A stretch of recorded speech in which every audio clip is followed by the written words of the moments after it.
what's cool about recovery, and I kind of share this every time I talk about this, but I never knew that there was something that brought so many different people from so many different backgrounds together. He has a different upbringing than myself. Right. He lived with his mother, grew up that way, didn't have both parents in the house. I did. Yeah. I grew up in a loving family, amazing family. I got a brother. Both my mom and dad were together my entire life, growing up. Had everything that I could imagine. Anything I wanted, I had it. Dad started his own business, made really good money. So I had the best childhood. You had a lot of access. I had everything, and I was extremely fortunate growing up. And recovery brings people from all backgrounds together with the same goal. This is the Turn Your Life Around podcast, and I'm the 180 Lady. I've been helping people turn their lives around since 2007 as the founder and CEO of a large mental health company. The purpose of this podcast is to have meaningful conversations with old friends and new friends, everyday people just like you and me, about how they turn their lives around. We'll discuss all things mental health, fitness, finances, relationships, parenting, spirituality, you name it. My hope is that you can take something away that will encourage you today. I'm your host, Sarah Coates. Are you ready to turn your life around? Hello, welcome to today's podcast. Welcome to the Turn Your Life Around podcast. We have a great episode coming up today. New year, new start. It's January 2025, and we've got some new friends on the podcast. But before we get started, want to mention 180 Counseling. This episode today is brought to you by 180 Counseling, where we have 5 locations in the Triangle area, Greater Triangle area, and Wilmington. We offer in-person visits and telehealth visits, as well as medication management with a nurse practitioner who can help you with your mental health medications, and of course our regular outpatient therapy. It's a new year. If you feel the need to turn your life around, if you feel some things weighing you down from the end of the year and you're like, hey, I'm ready to make 25 a fresh start, reach out to 180 Counseling today. That's 180 Counseling. You can find us at 180nc.com. That's ONE 80 the number NC.com, and our providers would be more than happy to help you turn your life around this year. So welcome to the podcast. Hello, Alex, Nolan, Alex. How are you? Thanks for joining today. Thank you. Thanks for having us. Thanks for having us. Excited to be here. Yeah, these guys, they are the co-founders, co-executive directors, am I saying that right? Correct. Of Recess Games and Life Launch Recovery. We're going to talk about that as well today too. So I'm really excited for you to share about what you are doing in the Triangle area with recovery. The whole point of this podcast is talking with people in the community who are turning their lives around or helping others turn their lives around. And I know you all are doing just that. So welcome again. Thank you. Thank you. Thank you. Why don't you take a minute, each of you, introduce yourself, tell the audience a little bit about where you come from, how you got into this arena. My name is Alex Peacock. I have been sober myself. This February will be year 7. Mm-hmm.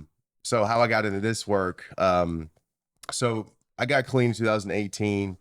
That was, I would say, treatment center number 6 or 7. I'd been all over the country trying to figure this thing out after being introduced to opiates in college at UNCW. And I found myself at Healing Transitions, the last stop on the block. Yeah. Free treatment. Parents were said they're done paying for treatment. I couldn't even get a box of pizza delivered to wherever I was staying at that point. Went when it was January 25th, my birthday. Every attempt I had to get one more on my birthday, it didn't come to fruition for me. My dad kind of knew what I was up to, said, okay, you're going to HT. And I went, and something took hold. I met this guy in detox at Healing Transitions. Didn't know how impactful of a role in my life that he would play. And when we came, our paths crossed in detox. But yeah, I found myself at Healing Transitions.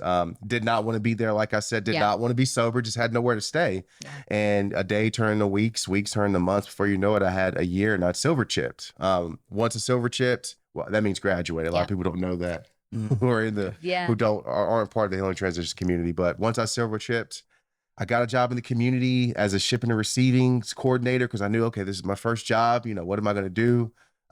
Shortly after that, him and I started the recess games for ourselves because as athletes growing up, we knew, okay, what are we going to do to stay clean and sober, to have fun? Because everyone our age, right? Mm. What are they doing? They're going to concerts, they're going to wineries, they're doing all these different things that involve substances and alcohol. We knew we couldn't do that. So we started playing sports on the weekends. People started seeing it, wanting to show up, wanted to come up with different sports suggestions that we do. You know, we're playing kickball one weekend, we're doing a field day another weekend. So we came with the idea to start a nonprofit. We became 501c3 certified during the COVID year. It was some time for us to work on our paperwork. During that time, I got a job as an outpatient coordinator at Aveda Integrated Medicine. I would sit in on IOPs ever so often as a paraprofessional because I did receive my peer support certification. Doing that turned into a promotion, outpatient coordinator from there. I've been programs director from there. I've been director of programs. And now I've started Lifelong Recovery with my best friend, and we have a nonprofit together. So that is great. Yeah, Thank you for that introduction. I can't you. wait to dive into all of that. Will you introduce yourself, share a little bit? Absolutely. My name's Nolan Wright. I have a very similar story to him. Ended up homeless pretty much. And last stop on the block, Healing Transitions was it. I had actually before being at the Healing Transitions, heavy into drugs, doing terrible things, stealing from people, wrecking people's lives, including my own.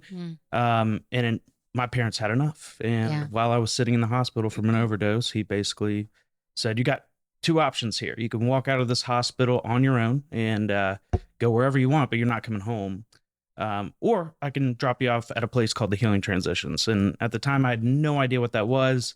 My dad did, because he has been really good friends with Chris Budnick, who you had on. We had him on. Yeah. The director at Healing Transitions. I had no idea at the time, but he drove me there, and I thought it was going to be just a typical 30-day program, as I had been to multiple as well before then.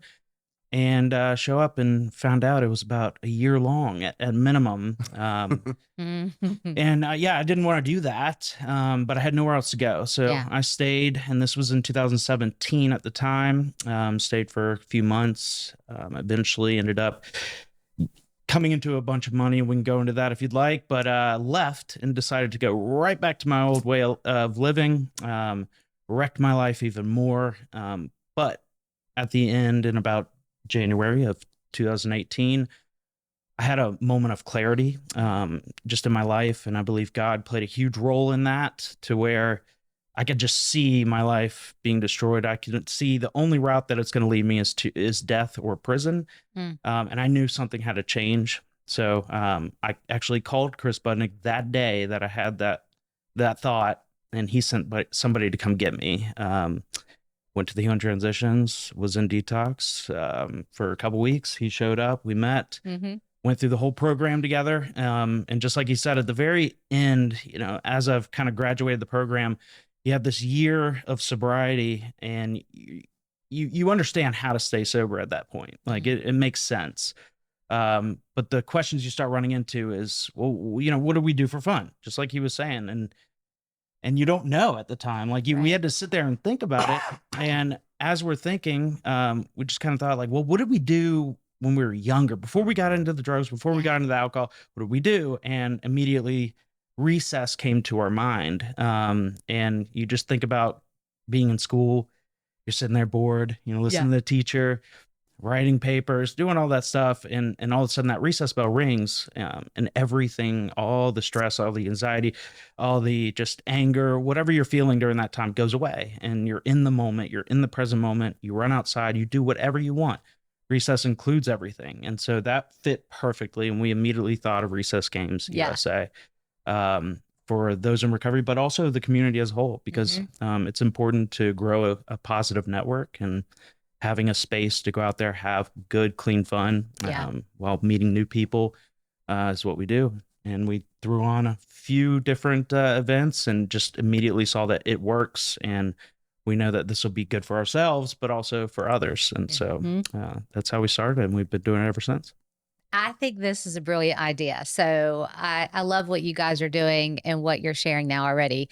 And I have teenagers, so I'm just thinking, like, our culture is so I don't know, fun is centered around drinking, Mm-hmm. and for young people Mm-hmm. and young adults and older adults, Yeah. it's like our socialism, socializing, not socialism, our socializing, when you think about like, let's go out to dinner, what is it? It's drinking, for a lot of people. And so then, of course, drug use can, come into play as well for young people. And so this is really pivotal. What you're doing is giving alternatives. Yeah, absolutely. And Yeah. that's one thing we saw, we're offering this, initially I want to say we just had, I would say, people in recovery Yeah. in mind. Mhm. But one thing we've seen with inviting the whole community as, out to our events is they get there and they're like, this is actually pretty fun. Right. I didn't, there wasn't a brewery, right next door that, where everybody's getting beer while we're doing all these things. Right. And more importantly, like, that's okay. Yeah. We don't have to have this,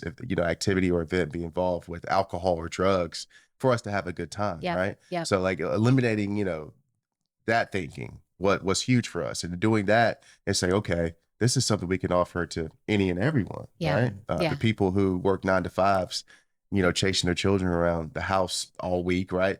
Maybe they want to come out and play some kickball and not Yeah. think about the, the projects being due at the end of the Q1 or, having to take so-and-so to ballerino. I mean, Right. the ballet or anything like that. So if we can have everyone come out and really find that childlike connection, childlike fun, remembering when you actually are in recess, right? Yeah. When that recess bells goes off, Yeah. all worries go away. It's so true. I mean, I'm just thinking about like third grade, the bell goes off, you run outside and you're right. You like let go of all the stress and worry and you're just outside in fresh air, That's number it. one.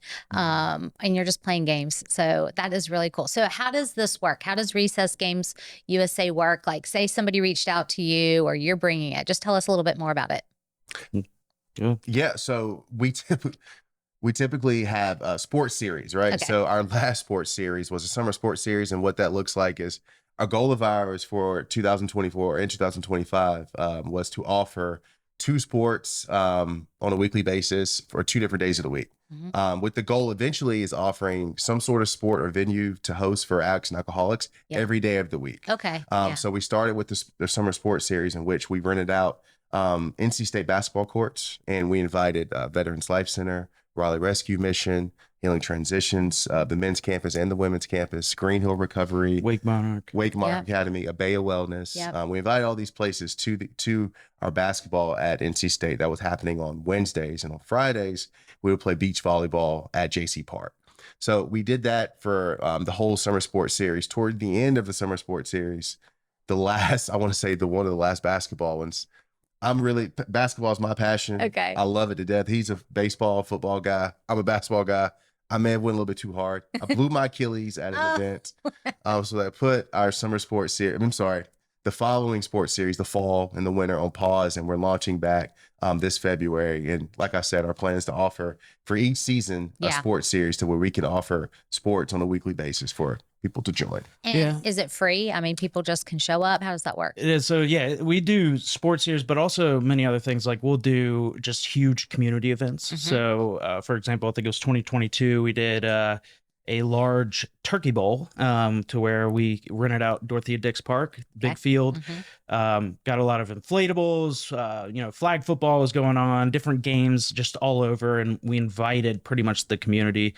So that way people that are in programs like the Healing Transitions can bring out their family, spend time with their kid. Right. If they have not seen them in a while, it gives them that opportunity. We had a really good time. And yes, to answer your question, majority of them are free. We also do private events as well for companies or anything like that. Yeah. You want to speak to the turkey bowl in which the grandmom brought the grandkid and the participant who was with her kid, and how it was like cool for them to be? Yeah. So there's many of these stories that we can go into.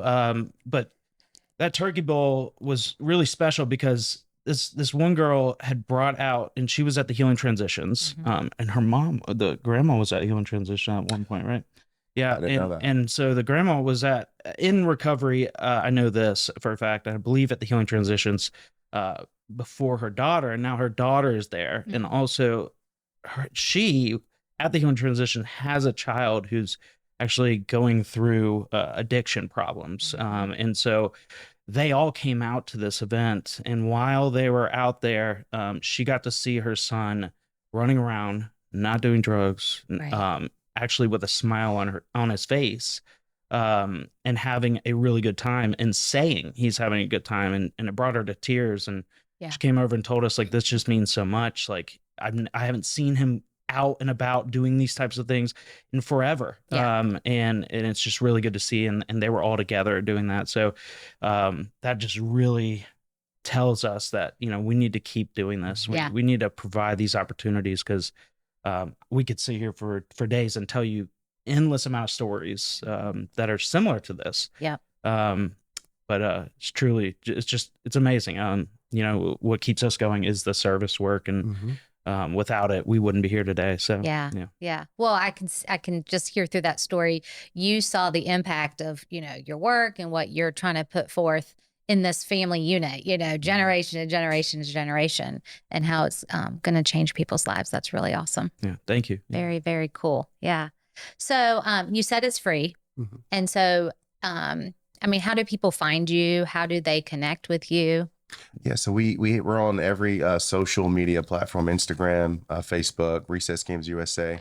We also have a website, recessgamesusa.com, in which we have calendar of our events. Okay. Nothing is posted for the February sports series, but we're going to be posting all of our calendar events on that calendar, as well as sending out emails to everyone who registers with our email address. I'm sorry, on our website. Right. So if you click in your email address on our website, you'll enter our registry, in which we will send you out the calendar events for 2025. Yeah, that is so great. So you mentioned Wake Monarch. Yes. Yeah. What's your involvement with them? Yeah, so we've known them since actually the start. Another crazy story is Leah, who is the founder of Wake Monarch Academy. Her son was actually in Healing Transitions with me while I was there, and met him, kind of got to know him a little bit. He's doing great now. When she started it, I found out that was the connection. And so we went up there, spent some time in the beginning meeting with the guys and the girls that are in school there. And they knew that we started Recess Games. And so we started putting on events for them and going to their family engagement nights and doing games with them, and just having a good time. And so we kind of built that relationship over time, and invite them to all of our events. And we show up when we can to the family engagement nights and just have a good time. It's an amazing school. It's needed. Absolutely. Of course. Most people wouldn't expect young teens to be getting into what they're getting into. And it's a very serious problem. Yeah. For sure. I think it's a serious problem, and it goes back to what we were saying a minute ago, like the culture, the fun is centered around these activities. And obviously they don't turn out to be so much fun. You're spending a year in, a rehab center and that sort of thing, getting your life back on track. And we see that too. We get the 17 to 16-year-olds out to our events, and they walk up, they see we're in an indoor soccer complex, and we're going to do a huge Nerf war. And who doesn't want to do a huge Nerf war in a big soccer indoor field, right? So they walk up and they're, trying to act like they're cool. They don't want to do it. We're like, okay, let's take off the cool really quick. Everyone just remove your cool and come out here. And as soon as they get to running around, it's like, yeah, you're having fun. It's okay, man. Yeah. So if we could provide those spaces to where you could take off your cool, to where you can not think about drugs and alcohol, we're absolutely going to do it. More importantly, because him and I need those spaces. Yeah. It's not just we're doing this for them. We're doing this for us as well. Right. No, I can see that. That's cool. Okay. And then, so Life Launch Recovery. Yes. Tell us a little bit about that. Yeah. So this fairly new.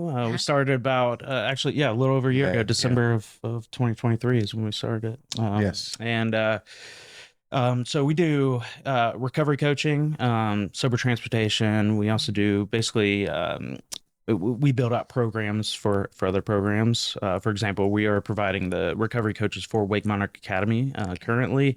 We're working with other programs to kind of build out their sober living, all these other things. But we also do individual client coaching. And so what we find in kind of the recovery world, or just in general when it comes to rehabs or detoxes, is they go to detox. People go to detox for 7 days, 10 days, whatever it may be. And they afterwards is like, okay, what now? Yeah, Like there's totally. this gap that's Mhm. there, unless they're going to a 90-day program, 30-day program.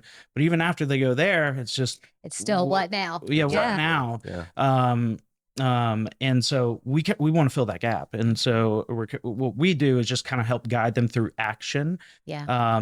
And what we also notice is there's a clinical side to all of this, where, you know, you got your therapists, you got your doctors, counselors, all that good stuff on one side. And it's kind of addressing more of the, I guess, the feelings and just like their meds and things Yeah. like that. But there is a total other side that we feel doesn't fully get addressed, and that is taking action. What it comes down to when it comes to, you know, addiction and alcoholism is really, it comes down to the attitudes and behaviors. And really the only way to change your attitudes and behaviors is to take different action. And most of us that have been drinking and drugging for most of our life, our actions have been one way, and that's all we know, and that's all we're used to, and we're not used to being uncomfortable. So when we're uncomfortable, we revert back to our old ways, which just gets us right back to where we started. So we help guide them in the action. We do things with them, you know. The things that we do, we take them with us. We actually address, what actions are you taking? What is your attitudes, behaviors? Let's get uncomfortable and really tell them what truly needs to be told. So right. And realizing that it's okay to make mistakes. Acceptance. And really decoupling the clinical from the recovery, right? We understand that you're going to be learning those clinical skills for real life situations in therapy. Okay, well, let's walk through those real life situations with you outside of those clinical spaces. Let's let your coach walk it. Okay, you have eventually you want to go to meet a girl at a sober bar. Okay, well, let's go to a sober bar at 10 p.m. on a Saturday night together, just you and I. Let's give it a shot. Is it going to be, you know, anxiety stricken? Are you going to be nervous? Absolutely, you're going to be nervous, but we're going to get through it, right? We're going to keep on doing that if that's something you want to explore. So following that continuum of care, you know, a lot of people don't understand. You go to detox, you go to inpatient treatment. When you return home, it doesn't end right there. You know, our recommendation, you guys know in this room, the recommendation is IOP, OP for a little while, while seeing a med provider and doing individual all the weekly clinical sessions, stuff, all the clinical stuff. So we see a lot of people ignore that step, right? So super important, but more importantly, doing all that, you know, taking the time to address those issues clinically. But let's walk through life and make those mistakes together, right? And it's not just because you make one mistake, it doesn't necessarily mean it's completely over. Right. Well, and I'm just thinking about like the practical ways of living, like paying bills, going out with friends, obviously in a sober, healthy way. Exactly. You know, encountering stressors in everyday life. And not having to return to those old habits of coping. But, you know, helping find new ways. You'd be surprised how many 22-year-olds have no idea how to get water turned on. Okay, that's what I'm thinking. You know what I mean? Yeah, like renting an apartment. Real life situations. Real life stuff. That necessarily, I mean, a clinician a lot of times is not going to be able to, you know, help you address those types of things, right? Of course, yeah. Showing up on time, you know. Yes, early. You know, you got an appointment set, like you go to it. You know, you just don't not show. You know, things like that. You show up to your job. You do what you're supposed to do at your job. Right. Or if you're late to an appointment, instead of your parents paying the $200 no show fee, you pay it. You pay $25. Oh, you only get $100 a week? Well, 25% of your How money. do you budget that? Yes, exactly. Yeah, real life, practical coaching. I get it. Yeah, that is awesome. Why do you think so many young people struggle with those kinds of applications? I think it's just, it really comes down to, you know, not being okay with yourself. And that's what it was for me. I'm sure that was what it was for you. It's just really not being okay with the way I feel, who I am, you know, what I'm doing. And so I just want to avoid it. I want to avoid those feelings at all costs. Right. I don't want to be uncomfortable. I want to change the way I feel. So that's why I revert to drugs or alcohol. Like that is my safe zone. That's what makes me feel different, even though it's destroying my life in that moment. I feel terrible. So I'm going to do that. I feel good in the moment. Boom. That's it. That's all I'm thinking about. It's really selfishness is what it comes down to. Yeah. And so, they don't want to hear that though. You can't say that to them. You can't, can't call them selfish. Although like what we do is selfish, and it is absolutely selfish. If you say that, you know, it's like, okay, block, you know what I mean? Yeah. Like the defense comes up. Absolutely. So like, I think what you said was very, very true. I think another piece of it is these kids a lot of times will do they'll jump exactly how high we set this bar, right? So we have this bar super low, if we've done everything for them, their parents have done literally everything for them up till they're 18 years old. We can't expect them to get past this bar if we set it so low. So like raising that bar a little bit, I think you could do more. I know you could do more. More importantly, you think you could do more. And then they start to see those things happen. They build that confidence. Before you know it, that self-efficacy piece is starting to take hold. Yeah. Yeah, I mean, attitudes and behaviors take time to change. You've been acting one way your whole life. You can't just all of a sudden think a new way. No, you have to take action to change your thinking, and that takes time and effort. You got to do it on a day-to-day basis. I mean, this is a day-to-day basis. To this day, for myself, I'm sure for you, it is a daily thing that we have to work on. And if we don't, we go right back to where we were 7 years ago, or worse. It progresses. And so it is walking them through our clients, walking them through it every single day and getting them in that habit of taking this new way of life, these actions that you need to gain a new way of life. So if someone wanted to get in touch with you for the recovery coaching, how would they find you? You can go to our website, lifelaunchrecovery.net.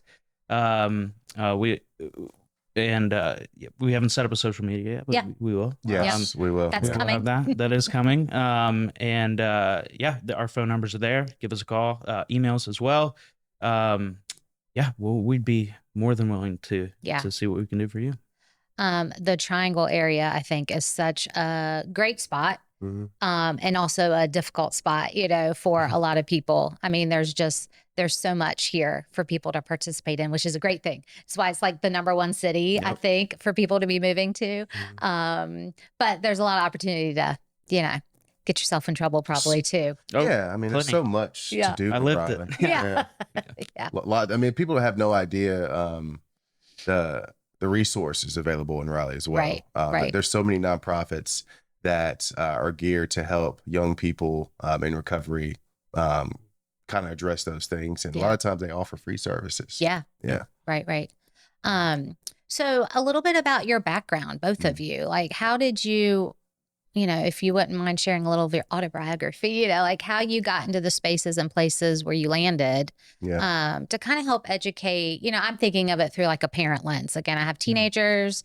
We've got a lot of listeners who have young 20 somethings, and, they're in these peculiar spots where they're wanting to protect their kids, but also allow them to live a little.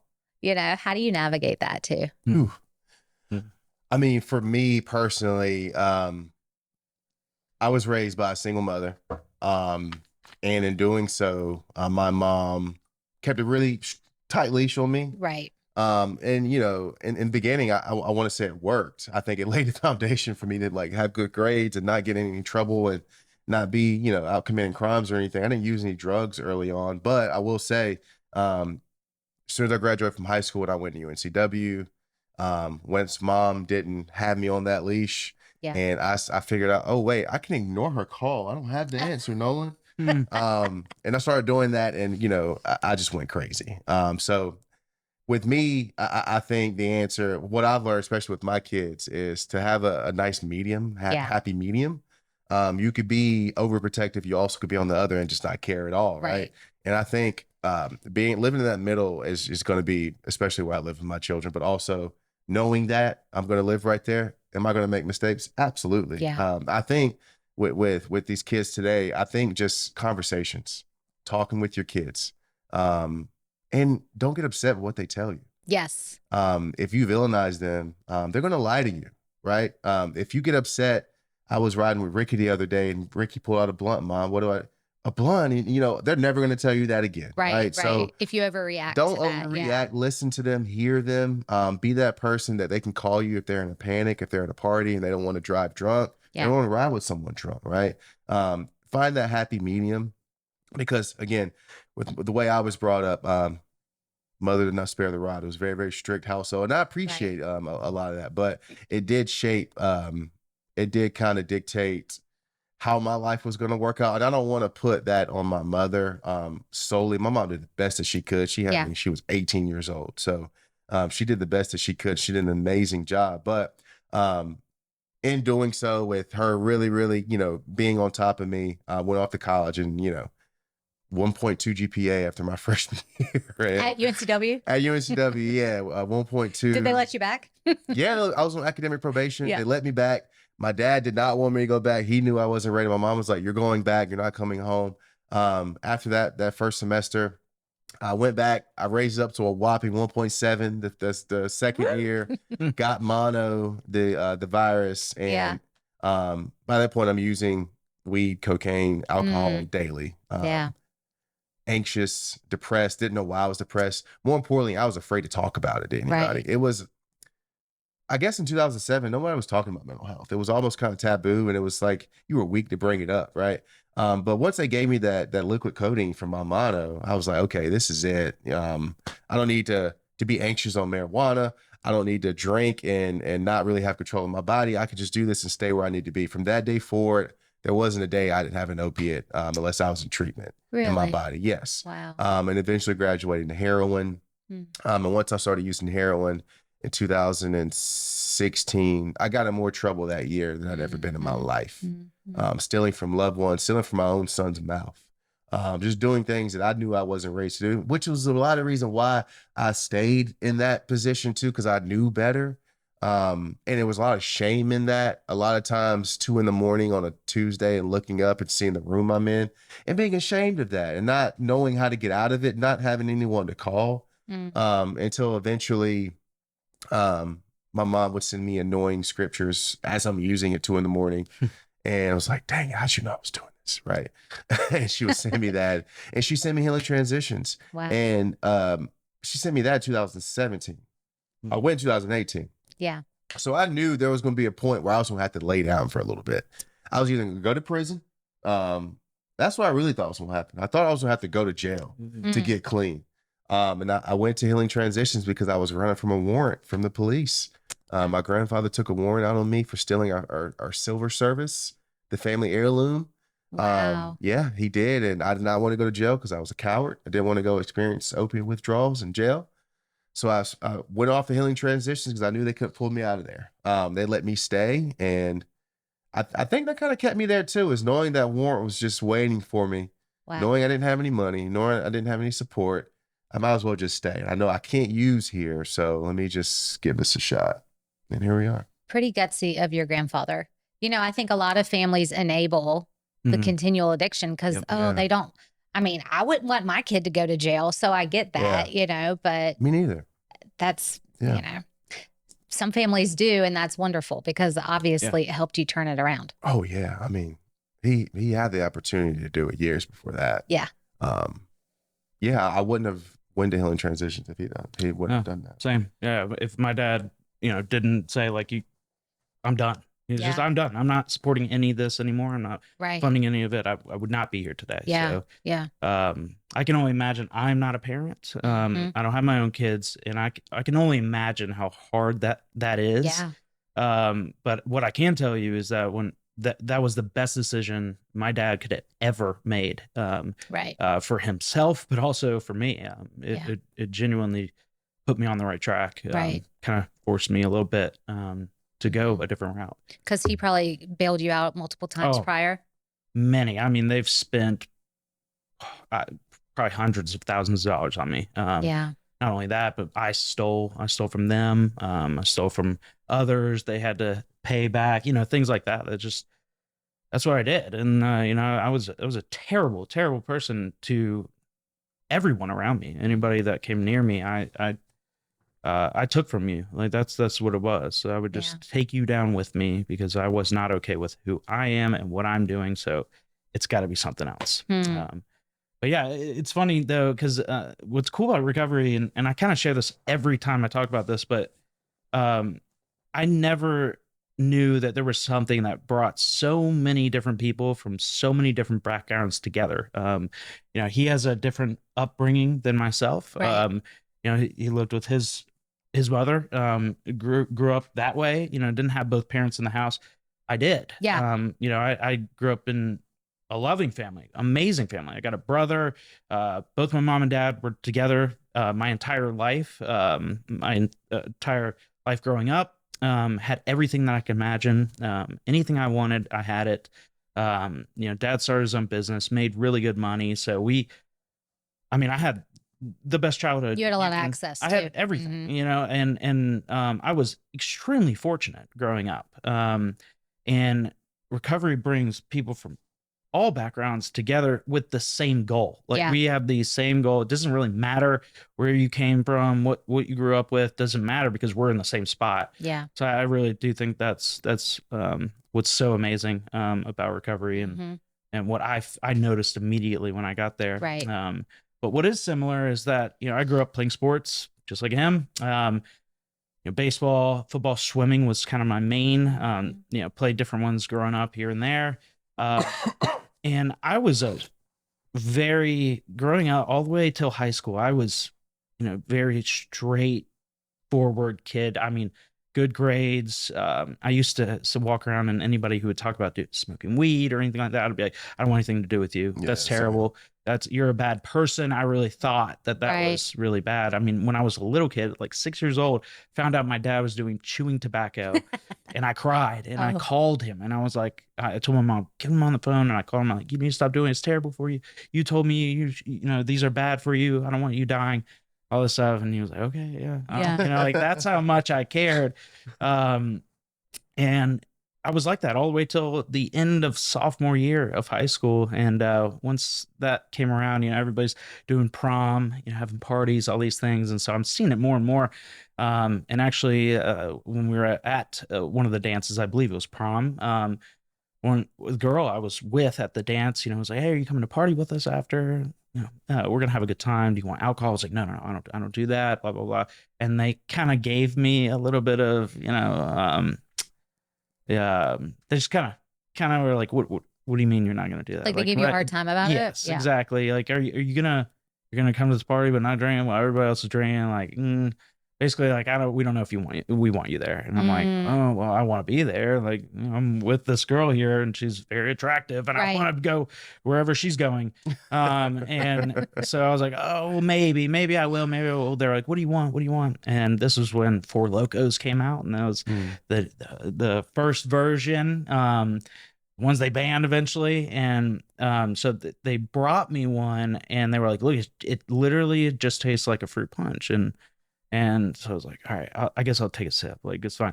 I took a sip and it tasted really good. And I was like, oh, I thought alcohol was supposed to taste bad. And so I just I chugged it. Yeah, it was fruit punch. Not thinking that it's going to do anything terrible. Like, it's just a fruit punch. It's not like I'm drinking liquor or anything like that. So I chugged it and everybody's like, whoa, you know, like, and I was like, it's not that big of a deal. And they're like, okay, yeah, wait a few minutes. And about 15 minutes later, I've never felt better in my life to this day.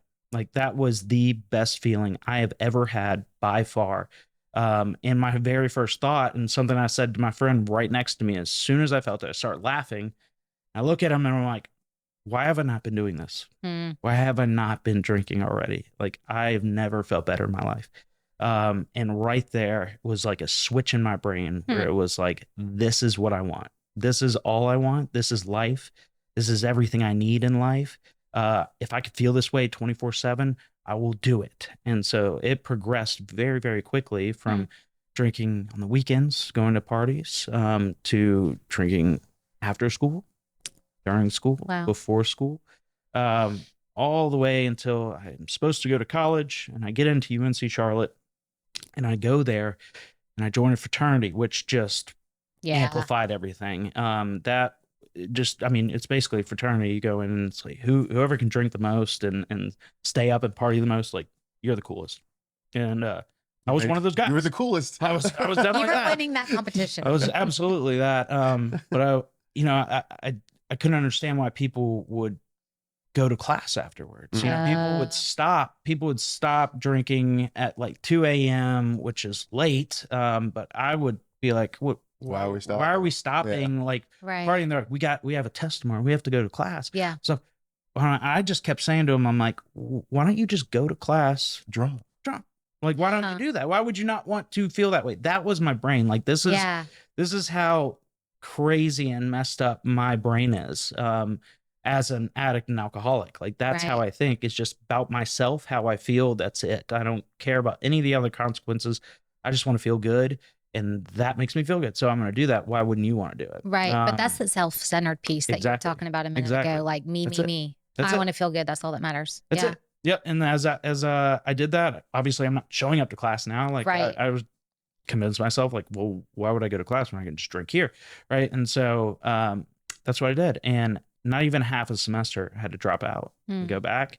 Went back home, stayed there. I actually was able, and this is where manipulation comes in. I was able to manipulate my parents, my dad mostly, that instead of paying for college, you should invest in me to start a company. And I did start a company, but that lasted not even a year. Yeah.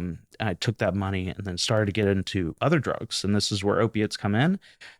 Just like him, and every time I tried something new, it was the same feeling as when I drank the first time. It was, this is it. This is the best feeling I've ever had. I'm going to be doing this. And so it moved until I got to opiates, and by far best feeling I ever had. And that took over my life. Started with pills within a year. I said I would never do it, but I started shooting heroin. And as soon as I did that, that's when everything completely changed. That's when I became somebody who would steal from my own family. I would steal from stores. I would steal from anything and everything to get me more money so I can get the next high. Like that's all I cared about. I didn't care about anything else. I couldn't show up to my job, couldn't do any of those things. So I would sell all my clothes to Plato's Closet. I would steal clothes from people. If they were in their car, I would take them and I would go to Plato's Closet, see what I can get, whether if it's $1, 50 cents, I don't care. I'm getting more. And that is my life until I overdosed for the first time. And kind of the first time where God really showed up in my life. My dad travels a lot for business. He was supposed to be in Switzerland. His flight got delayed a little bit, and I was supposed to leave for Florida the next day. And for some reason, and if anybody sees my dad, you can ask him this.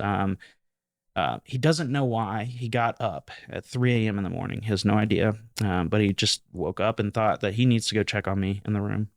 And when he walked up there, I was on the floor, cold, just overdosed. They brought the ambulance out there. They had to put me on a Narcan drip, and they kind of brought me back. And Narcan drip. Yeah. So meaning like you had to be a bag administered of Narcan and just hooked it up to an IV. Because you run the risk of going back into overdose. Yes, absolutely. Yeah. Right. And my blood pressure was 70/30. My temperature, like body temperature, dropped down to, I believe it was 94 degrees. I was basically dying. Yeah, I mean, I was gonna say, you were close to death. And if my dad didn't wake up and do that, I would not be here today. Wow. And there's no reason why he did wake up other than I believe God intervened there. And sent me to the hospital, and that's when he was like, you have two options. You can go here or there. Crazy thing is, though, I wasn't done because this is the way my brain works. When I overdosed and I came to, and I see my dad over me, and first time I've ever seen him actually cry, and I see all these paramedics over me, they're hooking me up, they're taking me out.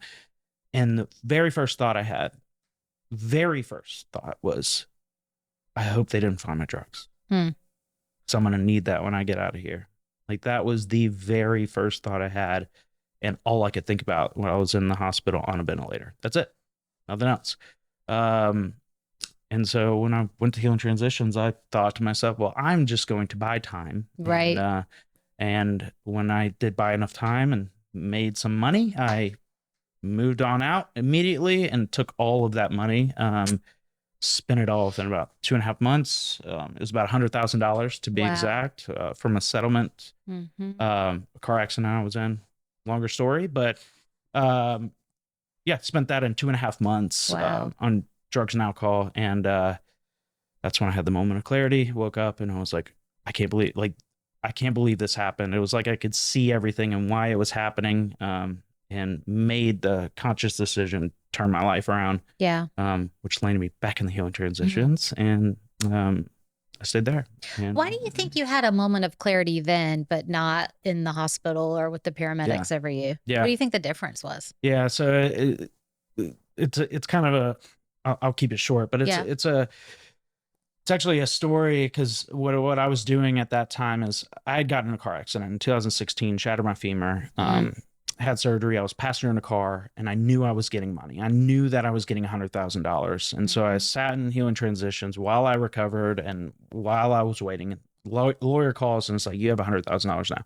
It's like, okay, great. And so I took that money and started doing a lot more drugs and alcohol than I've ever done before, and spent it all. And when I got done with that $100,000, 2 months later, I needed to keep funding that same amount. Yeah. And so I became somebody even worse than before, is where I'm walking into stores, filling up carts, walking out, stealing as much as I could, selling as much as I could, thousands of dollars a day, just nonstop. Begging to be arrested. Yeah, begging. And this is where the moment of clarity comes in. I was in a motel, and for some reason, and again, I believe God plays a huge role.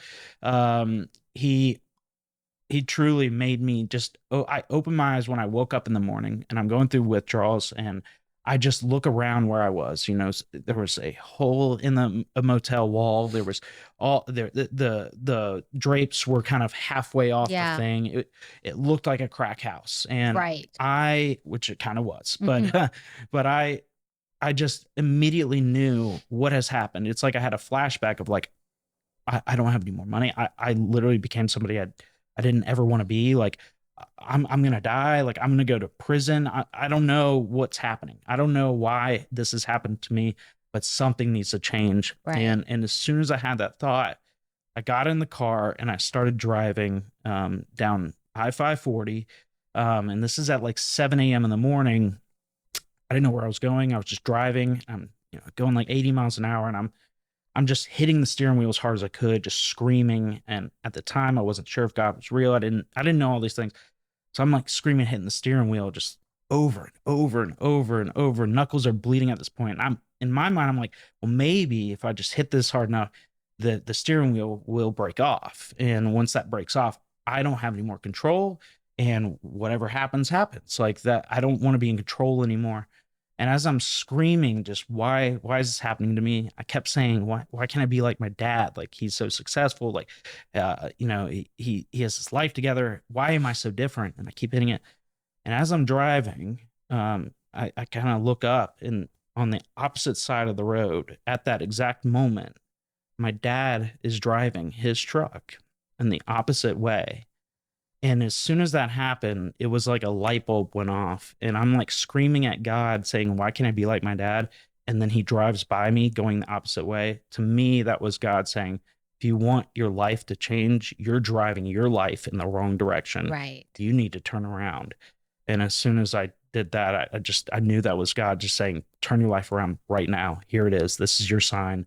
You need to go the opposite direction with your life. And so I literally turned the car around, got off the exit, and went the opposite way, and called Chris Budnick and was like, I need help. And my life changed. It was just a spiritual awakening. Yeah, like surrender is what I keep hearing, is like you were fighting God at that point. And he's been like that since day one in detox too. Because when him and I met like I told you before, when I got to healing transitions, I didn't want to get sober. I just had nowhere to go. Right. So when him and I left detox, we were talking, we had met each other, and from detox, you go to the shelter to begin the program. Right. And we went into the shelter together, and you go into the shelter, it's 100 guys in this building. You have half the people in there don't mean you well. Half, 25, a quarter of the people will be gone tomorrow. You're sleeping on the floor. Yeah. Half the people have drugs on their person. Me, I'm licking my lips. You know what I mean? I'm like, okay, it's go time. I had $20 in my pocket. That's a lot of money, y'all. A lot of money. Yeah. So I get Especially my 20 bucks. Like that. Yeah, exactly. I find drugs. I get those drugs. I use a little bit of those drugs. I go to Nolan. I'm saying, hey man, it's go time. I got some drugs. I did those drugs. You got like $15. I got like $17. Let's go. And he was like, what are you going to do? I was like, what do you mean? He said, you have to tell on yourself. He's like, you're going to be homeless. Like, I'm going to be homeless. Like, you're going to die. And I was like, okay, I guess. I don't want to tell myself. I want to get high. Yeah.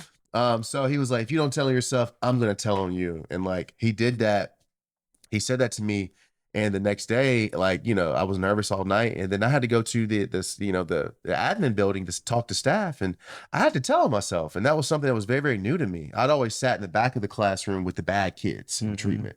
I never took part of the good crowds. Right. But in doing so, I had to sit down, and the guy who sold me the drugs was literally just as close as Nolan is to me right now. And I said, he sold me drugs. And even though like I still wanted to get high, that guy left that room and told everybody there, hey, this guy, Alex Peacock, is a snitch. Don't sell him drugs. So even though I still wanted to get high, nobody would sell me drugs because I was a snitch. So I was doing myself a favor. So, before you know it, like I said, days, weeks turns into months. And by that point, it was catching hold. I was appreciating what was happening. I was building real, genuine friendships, not just yes men in my life, and people who just really didn't care about me. Yeah, I appreciate that. Yeah. Wow. Yeah. Amazing stories. I can like God hear. moments. I was just gonna say, like, some real spiritual awakenings, some real God moments. Yeah. Thank God that He woke you both up. You know, truly. And then now you're able to just give back in such these big ways now to people in the community. So that's really amazing. Thank Wow. you. Yeah, Thank it's you. really the only way. Yeah. No, I know. I can see too, like, if you're not continually giving back, where do you go? You know? And so that's exactly. We know where we go. Yeah. We're right back to where we were. Right. And yeah. Powerful stories. Thank you for sharing both of your journeys and your stories. I hope somebody listening will hear it. I know they will, and want to make a change for themselves or help somebody that they love make a change. For sure. I mean, I know a lot of people, if you're thinking about it, if you're the person going through those things and this is something that you want, but hey, this is maybe not today, maybe tomorrow. You have nothing to lose and everything to gain. And like I say, a lot of times to people, it's easier. Let me back up. It's easier to get clean than it is to stay clean. Meaning, just make the decision to change your life today. Don't think about it. Just surrender. And once you do that, just get in the back pocket of someone who's been through this step before and just listen to what they say. Right. Because you have nothing to lose and everything to gain. Yeah, that's good. That's great advice. What about your last few words of advice? Last few words of advice. The best thing I ever was ever told to me was take action and be okay with being uncomfortable. Like you are going to be uncomfortable. If you decide to go down the route of recovery and you want this new way of life, remember, it is a new way of life. Everything new that you do in life is going to feel uncomfortable at first, but this is on a whole nother level because you are literally changing your life completely. Every action, every thought, everything you do and say has to be totally different than what you're used to. And you are supposed to feel uncomfortable, and that creates growth. And so get used to it. And just do it. Do it. My mentor at the very beginning, he just said, you don't have to think about anything. You are in a place where they take care of your food, there's a roof over your head, and they provide you clothes. No bills. You don't have anything. Does that healing transitions? Yes, that is. Yep. Healing transitions. I owe my life to that place. Gave me this opportunity, but my mentor at the time he said, literally, I don't want you to think about anything. Nothing. Zero. Don't think about a single thing, because what I'm going to do is I'm going to tell you what to do. You're going to just do everything I say. And that's it. Like nothing else. And if you just do that, your life will change. Yeah. And at times I didn't want to do it. I felt terrible. I was like, this is dumb. This is stupid. But I did it anyways. I just do it. I don't care about how I'm feeling, because my feelings are going to tell me you need to go back to what makes you feel good. So get used to being uncomfortable. Yeah. Yeah. I liked what you said a minute ago. That's very therapeutic. Growth happens through the discomfort. And I think that's applicable whether you're in recovery from addiction, Everything. whether you're starting a new exercise program, going back to school, like whatever it is. Everything. Growth happens through Anything discomfort. worth having is going to take some work to do. Yep. That's recovery. That's gym. That's a relationship. Yeah. That's anything. And I think, again, like going back to what we were talking about with the kids is setting those expectations. If we make it easy, they're never going to learn from anything. So like to understand that this is going to take a little bit of work. It's going to take a little bit of compliance. It's going to take you taking a suggestion. But the biggest thing is you're going to have to be willing. You're going to have to be open-minded and you're going to have to be honest about any and everything. Just completely transparent. Yep. Very good. Thank you for creating Recess Games USA. I think that's going to be hugely beneficial for the community. It already is. And so I hope more and more people will hear about it. And then, of course, your recovery program, the recovery coaching. Say it again, Life Launch. Life Launch Recovery. Life Launch You got it. Recovery. Yep. Very good. We're going to link the links, put the links in the show transcripts so that people can find you in both places.